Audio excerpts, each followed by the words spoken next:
저는 오늘 누가복음 19장 말씀을 중심으로 한 사람의 변화라는 제목으로 함께 은혜를 나누고자 합니다. 여러분, 누가복음을 기록한 사람은 누구일까요? 바로 누구가 아니라 누가입니다. 누가. 역사학자들에 의하면은 그의 고향은 안디옥입니다. 여러분, 안디옥 교회 아시죠? 이방인 선교의 첫 걸음을 띈 교회, 안디옥 교회.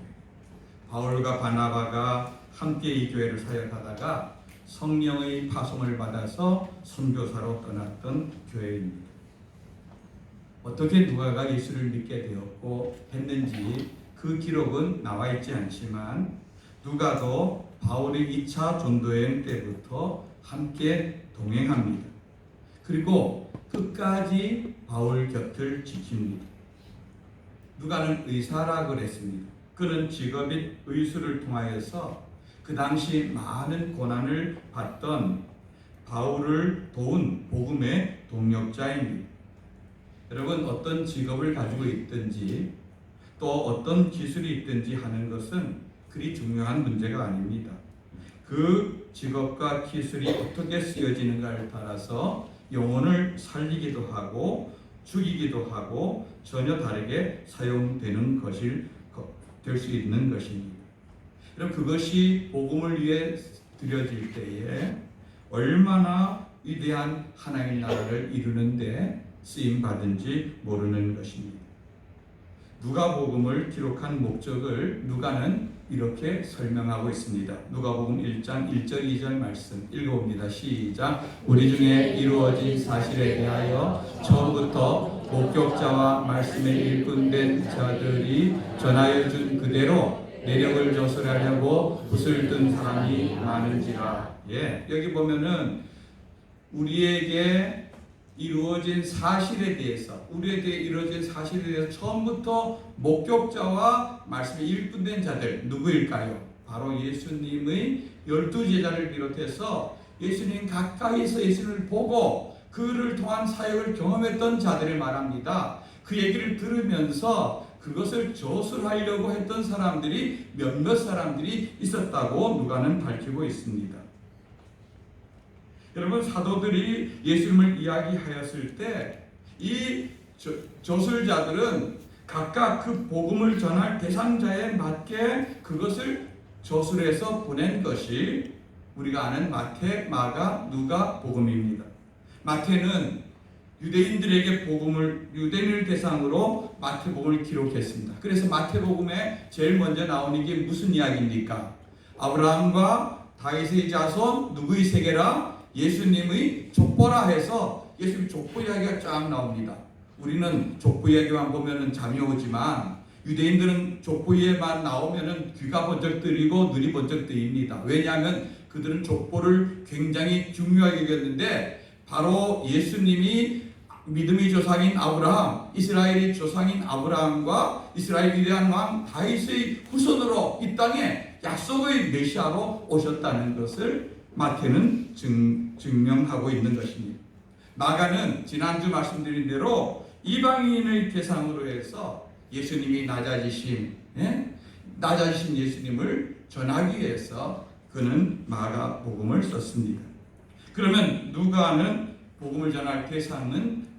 전할 대상은 누구였을까요? 누가복음 1장 3절 4절에서 이렇게 밝히고 있습니다. 한번 읽어봅니다. 시작. 그 모든 일을 근원부터 자세히 미루어 살핀 나도 데오빌로 각하에게 차례대로 써보내는 것이 좋을 줄 알았노니 이는 각하가 알고 있는 바를 더 확실하게 하려 함이로다. 여기 보면은 한 사람이 등장합니다. 이름이 뭡니까? 데오빌로. 그리고 뒤에 뭐라고 칭합니까? 각하. 여러분, 각하란 말은 아무에게나 붙이는 말이 아니죠, 그죠? 요즘은 잘 쓰지 않지만 옛날에는 우리나라 대통령을 뭐라 불렀습니까? 각하라고 불렀습니다. 이 데오빌로 각하라는 사람이 누구인지는 분명치 않지만 그러나 여기 마지막에 보면은 각하가 알고 있는 바를 더 확실하게 하려 한다 이렇게 말하고 있습니다. 각하가 알고 있는 바는 뭡니까? 바로 예수님에 대한 이 복음, 예수님을 예수님을 더 확실하게 알게 하기 위해서 차례대로 써보내려고 먼저 기록한 책이 누가복음이고 나중에 기록한 책이 사도행전인 것입니다. 그는 이 데오빌로 각하라는 분이 어렴풋이 알고 있는 예수님을 더 확실하게 소개하고자 이 복음서를 기록하고 있습니다.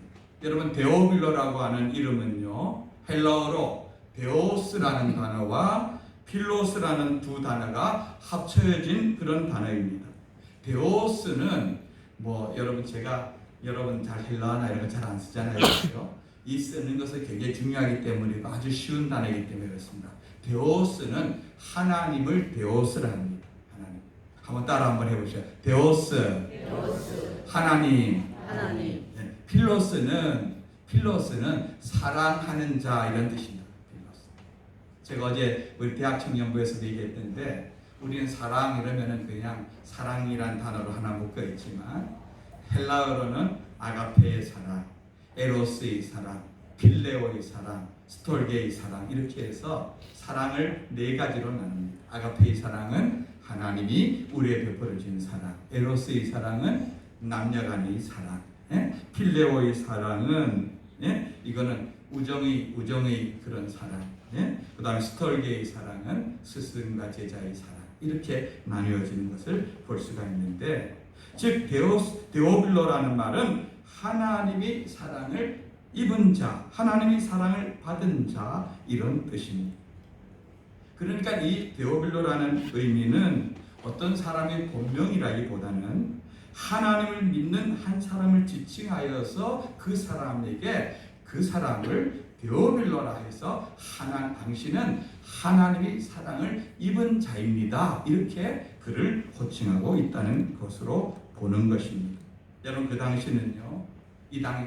누가가 이 성경을 쓸 당시는 벌써 예수를 믿으면은 목숨을 걸어야 하는 어떤 직위도 그것을 내려놓아야 되는 이런 위치에 있었기 때문에 이 사람의 사람을 보호해주고 또 그에게 더 확실한 복음을 전하기 위해서 이렇게 데오빌로라는 가명으로 이렇게 그 글을 쓴 것으로 보여지는 것입니다. 중요한 것은 누가는 한 사람에게 복음을 전하기 위해서 이 누가복음과 사도행전을 썼다는 것입니다. 그래서 누가복음에 보면은 이 한 사람에 대한 이야기가 굉장히 많이 나옵니다. 여러분 우리가 대표적으로 알고 있는 누가복음 15장은 세 가지 비유가 나오죠. 세 가지 비유. 뭡니까? 다 하나지만 100명의 양 가운데 잃어버린 양 한 마리를 찾는 비유. 두 번째는 10개의 동전 가운데서 잃어버린 한 개의 동전을 찾는 비유. 마지막에는 2명의 아들 가운데서 아버지를 떠나 돈 잃어버리고 탕자된 그 아들이 돌아와 받아주는 아들을 찾는 비유. 이렇게 비유가 나옵니다. 여러분 이 비유의 공통점이 뭡니까? 다 잃어버렸다가 다시 찾은 하나, 100마리 양 중에 하나, 10개의 동전 가운데 하나, 2명의 아들 가운데 하나, 그 한 명에 초점을 맞추고 있다는 것입니다. 여러분 하나라는 숫자는요, 우리가 수를 셀 때도 하나, 둘, 셋, 넷 이렇게 셉니다. 제일 처음에 하나가 꼽힙니다. 그죠? 여러분 하나에서 실패하면 언제라도 다시 시작할 수 있는 아주 작은 숫자가 하나입니다. 그렇기 때문에 때로는 많은 무리 속에서 무시될 수 있고 귀하게 취급되지 않을 수도 있습니다. 그러나 누가는 한 사람의 변화를 아주 귀하게 생각했습니다. 그래서 누가복음에서 가장 핵심적인 한 절을 꼽으라고 하면은 모든 성경학자들은 누가복음 12장 32절을 꼽습니다. 여러분 12장 32절 말씀을 한번 읽어봅니다. 시작. 적은 무리여 무서워 말라. 너희 아버지께서 그 나라를 너희에게 주시기를 기뻐하시느니라. 아멘. 여러분 여기 보면은 적은 무리여, 무리지만 많은 무리가 아니고 아주 소수의 적은 무리, 2-3 사람이 내 이름으로 모인 곳에 나도 그들 중에 있다 하신 예수님 말씀처럼 아주 작은 수의 무리지만 그러나 하나님은 그 하나님의 나라를 너희들에게 주시길 기뻐하신다고 해서 적은 사람 한 영혼을 귀하게 여기는 주님의 마음을 표현하고 있는 것입니다. 그러니까 누가복음은 적은 무리 그 소수에게 관심이 있었습니다. 한 사람만이라도 제대로 복음을 알고 한 사람이라도 복음 때문에 변화된다면 그것으로 충분하다는 것입니다. 그래서 누가는 이 장문의 24장이나 되어지는 누가복음을 한 사람 데오빌로를 위해서 쓰고 사도행전도 한 사람 데오빌로를 위해서 써서 보낸 것을 알 수가 있습니다. 물론 우리는 그 누가복음이나 사도행전을 통해서 어떻게 복음이 시작되었고 어떻게 복음이 확산되었는지 하는 것을 배우지만 누가의 관심은 한 영혼에 있다는 것을 통해서 우리는 많은 것을 생각하게 하는 것입니다.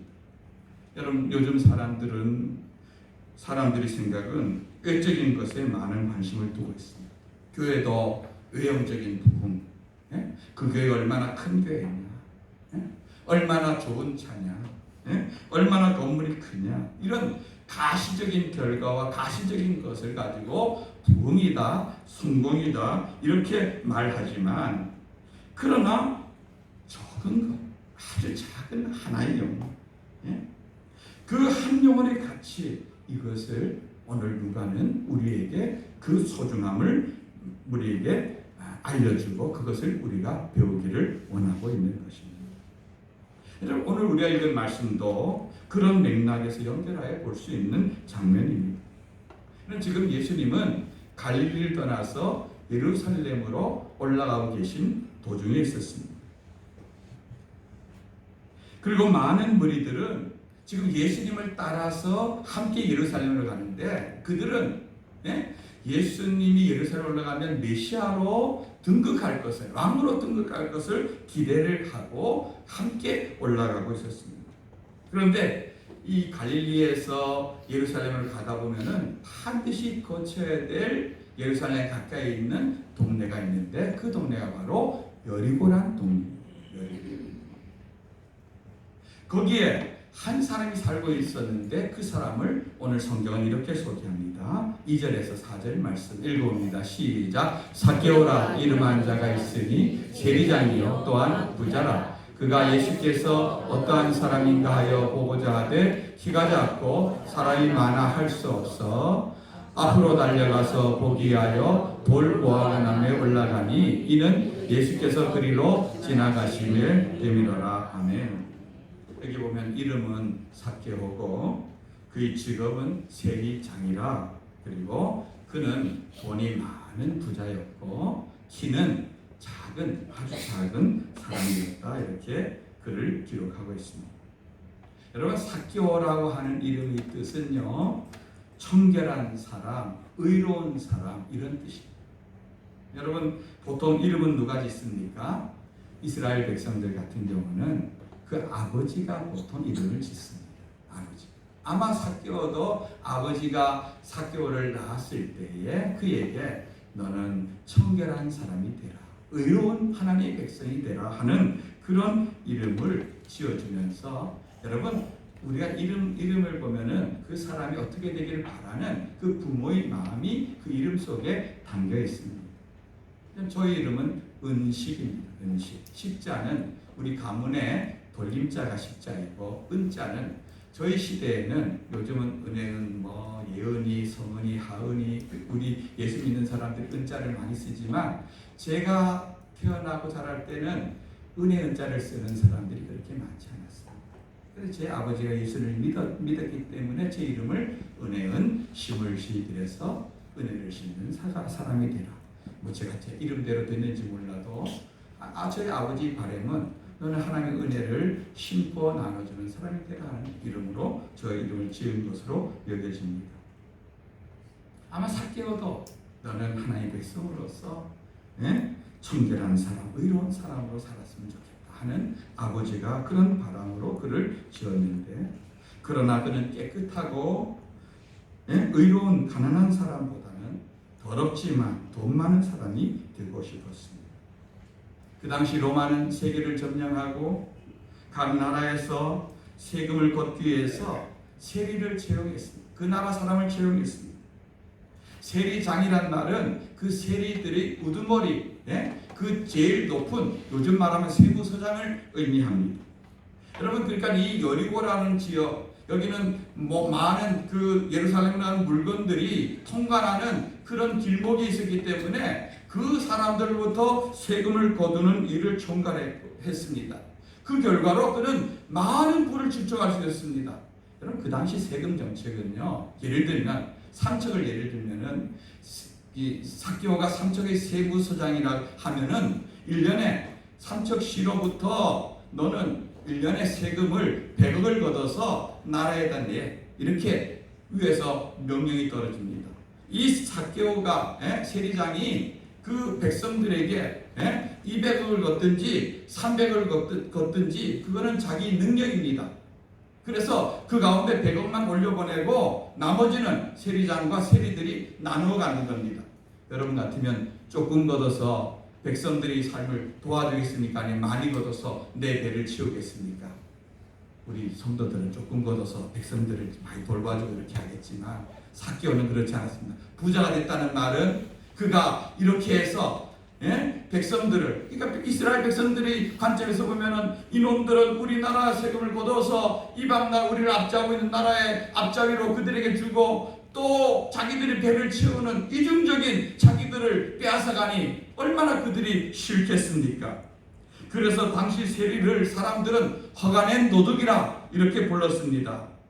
그래서 앞에서는 그의 권력 앞에 그의 잘못 보이면은 많은 세금을 물리니까 앞에서는 굽신거릴 수밖에 없지만 뒤에서는 욕을 했습니다. 바리새인들은 세리, 창기 이런 사람들을 오늘 성경 말씀에 보면은 7절에 보면은 죄인이라 이렇게 호칭했습니다. 죄인, 저 사람들은 죄인이다. 하나님 거룩한 백성이 아니란 말입니다. 그리고 이런 사람들을 땅의 백성이라 불렀습니다. 유대인들은 다 하나님의 백성이고 하늘나라 백성이지만 너희들은 땅에 속하고 죄인이고 이 땅에 것만 위하다가 썩어 없어질 하나님의 백성이 아니라는 관점입니다. 그래서 그들과 상종하지 않았습니다. 아니, 같이 앉아서 식탁에 먹는다? 상상도 못할 그런 일이었습니다. 당시 엄격한 유대인들은 죄인의 한 사람이라도 회개하면 하늘에는 기쁨이 있다 이렇게 말하지 않고 대신에 죄인의 한 사람이라도 하나님 앞에서 말살되면은 하늘에 큰 기쁨이 있다 이렇게 얘기했어요. 그런 죄인들은 빨리 이 땅에서 없어지고 죽어지고 해야 될 그런 존재, 필요하긴 존재였습니다. 그러니 삭개오는 돈을 많이 벌고 높은 지에 올라서 세상적으로 볼 때는 성공한 처럼 보여도 그는 이스라엘 백성으로서 하나님 거룩한 백성의 대접도 못 받고 그들로부터 늘 따돌림을 당하고 그러니까 그의 마음은 공허하고 채워지지 않는 것입니다. 그래서 예수라는 사람이 자기 여리고를 지나간다는 그 얘기를 듣고 그 소문에 대한 예수에 대한 소문을 들었지 않습니까? 그러니까 그 사람이 누구인가? 어떤 사람인가? 한번 보고 싶은 마음에 지나가는 그 얼굴이라도 어떤 곳이라도 보고 싶은 마음에 여러분 우리 교회 화단에도 이 무화과 나무가 있지만 여러분 이 아마 세리장이고 키가 작고 이렇게 하다 보면 아마 키도 똥똥하고 그죠? 배도 나오고 키도 작고 이런 사람이 나이도 제법 든 사람이 그 나무 위로 예수님이 저기서 오면은 그 지나가는 길가에 나무 위로 올라가는 장면을 생각해 보면은 좀 뒤뚱거리게 하고 우스꽝스럽기도 하고 그러나 그의 마음은 주님이라도 한번 보고 싶은 그리고 세리와 그런 사람들이 불러서 제자도 삼고 그 사람들이 올려주기도 하던 그 예수님을 멀리서라도 보고 싶은 그 마음이 그를 돌무화과 나무 위로 올라가게 한 것입니다. 그런데 당연히 그리로 지나갈 줄 알았던 예수님이 그 인생 앞에, 그 나무 앞에 멈춰 서셨습니다. 그리고 5절 말씀 함께 읽어봅니다. 시작. 삭개오야 속히 내려오라. 내가 오늘 내 집에 유하여야겠다 하시니. 여러분, 그가 예수님의 이름을 부른 것이 아니라 예수님이 삭개오의 이름을 먼저 부르셨습니다. 삭개오야, 삭개오. 예수님이 그를 먼저 찾고 있었습니다. 그 수많은 무리들 가운데서 단 한 명 특별히 지목해서 불린 이름이 삭개오였습니다. 그 이름이 불리는 순간 그동안 이리 치이고 저리 밀려서 늘 가장자리 밖으로 밖에서 차지하지 못했던 그 삭개오를 모든 사람이 보는 앞에 그 무대의 중심으로 전격적으로 불러내는 그런 목소리였습니다. 그래서 그 주님은 내가 오늘 너희 집에 사람들이 너를 죄인이라 하고 멸시하고 천대하지만 너희 집에 내가 함께 유하며 너와 함께 있어야 되겠다 말씀했습니다. 우리 김춘수 시인의 시인, 내가 그 이름을 불러주기 전에는 그는 다만 하나의 몸짓에 지나지 않았다. 그러나 내가 그의 이름을 불러주었을 때 그는 나에게로 와서 꽃이 되었다라는 시처럼 이제까지 한 번도 경험해보지 못한 그 이름이 불려지고 그가 누구인지를 주님은 공개적으로 그에게 선포하는 것입니다.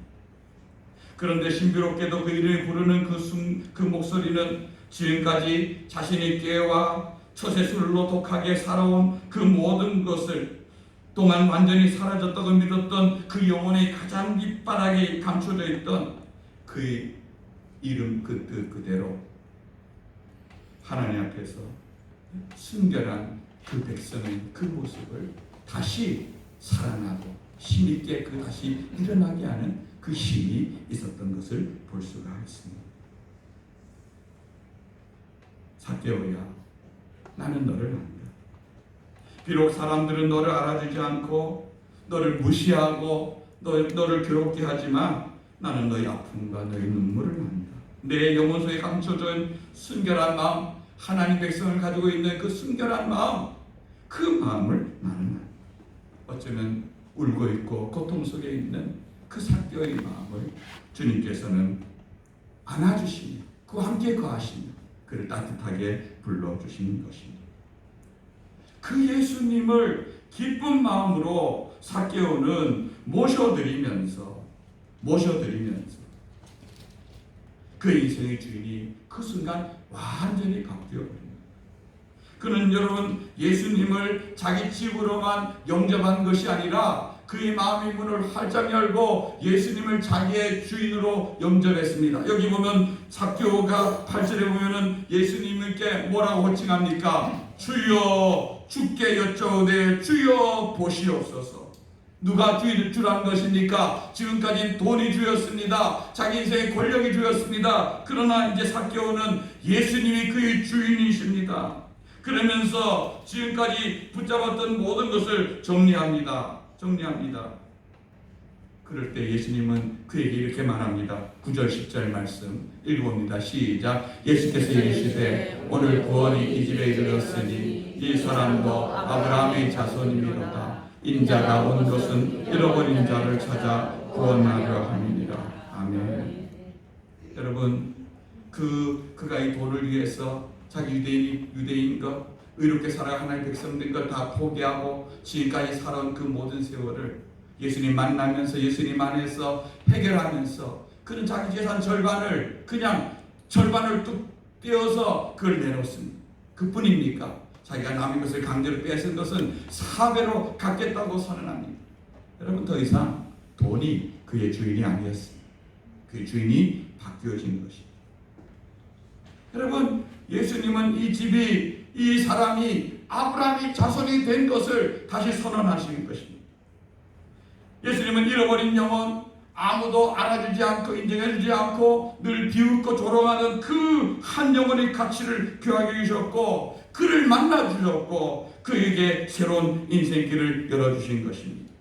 전에 오는 이야기에 의하면 삭개오는 이 뒤에 세리 모든 직을 다 청산하여 버리고 그 나중에 가이사라의 감독으로, 교회의 감독으로 그는 사역을 했다고 하는 것입니다. 한 영혼의 가치를 귀히 여기신 그 주님의 손길이 한 사람을 만나주심으로 그가 변화되어서 쓰임받는 인생, 가치 있는 인생, 아름다운 인생이 된 것을 오늘 말씀을 통해 보는 것입니다. 저는 지난주에요, 참 부끄러운 일이 있었어요. 목사로서 부끄러운 일이 있었습니다. 어느 장로님이 저한테 전화를 해서, 목사님, 어떤 우리 교회 다니던 성도님하고 같이 점심 식사를 했으면 좋겠습니다. 근데 그 성도님은 여러 가지 사정으로 오랫동안 교회를 못 나오고 있었고, 저도 마음에서 완전히 이분은 더 이상 우리 교회 교인이 아니다 하고 내려놓고 있었는데 장로님이 그런 전화를 하신 것입니다. 그래서 제가 전화를 하고 했지만 전화를 몇 번 해도 안 받고, 어제도 다시 전화를 했는데 안 받고, 결국 같이 식사도 못하고 전화도 안 받아서 만나지도 못하고 이렇게 했습니다만, 그러나 제 마음속에 큰 울림이 있었습니다. 나보다가 우리 교회 성도님들이, 우리 교회 장로님, 권사님들이 영원 사랑하는 마음이 훨씬 더 크구나. 나는 벌써 다 내려놓고 잃어버린 양이라 생각했는데 이들은 아직도 찾아야 될 양으로 생각하고 그들을 위해 기도하며 이렇게 애를 쓰고 있구나 하는 것이 참 부끄러움으로 다가왔습니다. 여러분, 오늘 누가는 우리에게 크고 대단한 것보다 한 영혼, 어쩌면 잃어버리고 어쩌면 우리가 도와주지 않으면 가치 없는 그 한 사람에게 그는 마음을 줍니다. 이 누가와 같이 또 오늘 직접 사개오를 만나서 그를 아브라함의 자손으로 불러주신 예수님 같이 우리도 한 영혼의 가치를 알고 귀하게 여기고 그들을 다가가는 그때 성도들 되기를 주님의 이름으로 축원드립니다. 오늘